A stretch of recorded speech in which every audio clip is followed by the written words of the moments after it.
Do you enjoy driving? Maybe you've considered doing it for a living. Should you though?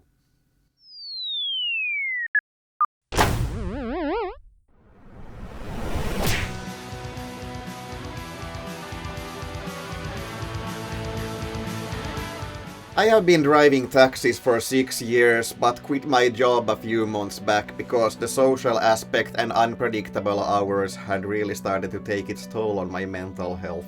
I actually started viewing issues in traffic a bit more lightly when I stopped driving for work. But then I did a few delivery shifts last week and remembered how frustrating it can be to drive professionally.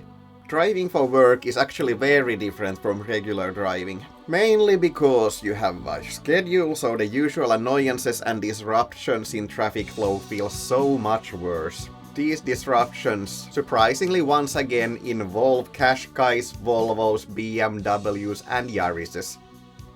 Is that a good plural for Yaris? You know, the usual offenders. But there is also the disappointment in infrastructure changing for the worse. You know, when something used to be completely fine, but the authorities just had to ruin it somehow. Second is that although the Ford Transit Custom has very good driving characteristics for a van, it still has some pretty major drawbacks. First off, city traffic. I drove in 4 different towns and my hometown of Vaasa is by far the worst. Indicator neglect and inconsistent speeds all over the city. Maybe the problem is mostly local. Who am I kidding? According to comments on my earlier videos, bad driving is quite international. Oh, what do you think? Is traffic terrible in your area as well? I'm also sorry to say that my driving isn't perfect by any means, and I actually cut across a Corolla when coming from behind a triangle. My bad. Worse than drivers is the infrastructure though. There is one street in Vaasa, Koulukatu, that's been known for good traffic flow for decades, but these past few years the city has started messing with it.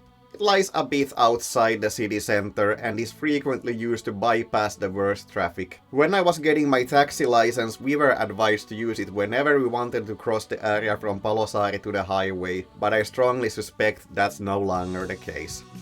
A couple of years ago, the city added bike lanes to a crossing street and put triangles on the sides, so now you have to avoid traffic from both sides, and also bikes.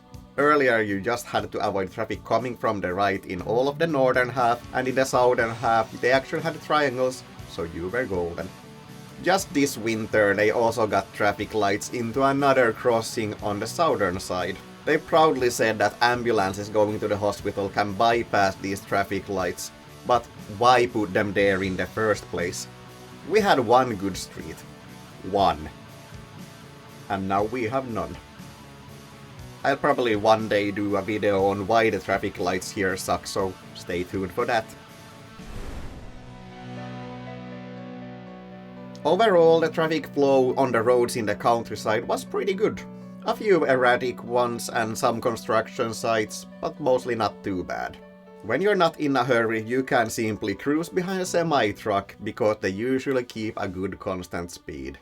The worst incident was at the end of the last day when I was about 4th or 5th in a long line of cars doing about 80 in an 80 zone. Until the first one suddenly slowed down to under 50 for a speed camera, so everyone behind had to brake. Can you ever guess what kind of car it was? I asked my wife to guess and she guessed it right, but that's probably because she is so used to my rants and has seen my previous videos. That's right. A first generation Toyota Yaris. Do you ever get tired of confirming stereotypes? I'm slowly getting there.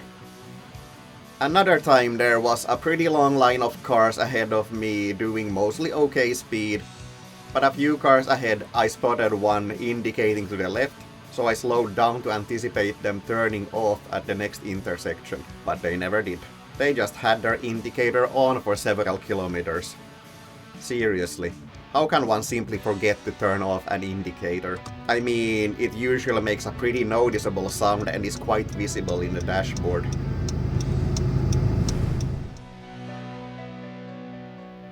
So, what's wrong with the Transit Custom then? I mean, I generally like Ford Transits. They have a good steering feel and responsive pedals. There are a few annoyances though. As I've said before, I think automatic transmissions are good for work, especially compared to the clunky manuals you often find in vans. I suppose I have been spoiled by Honda's legendary shifter feel, but there are plenty of others that are way better than this as well.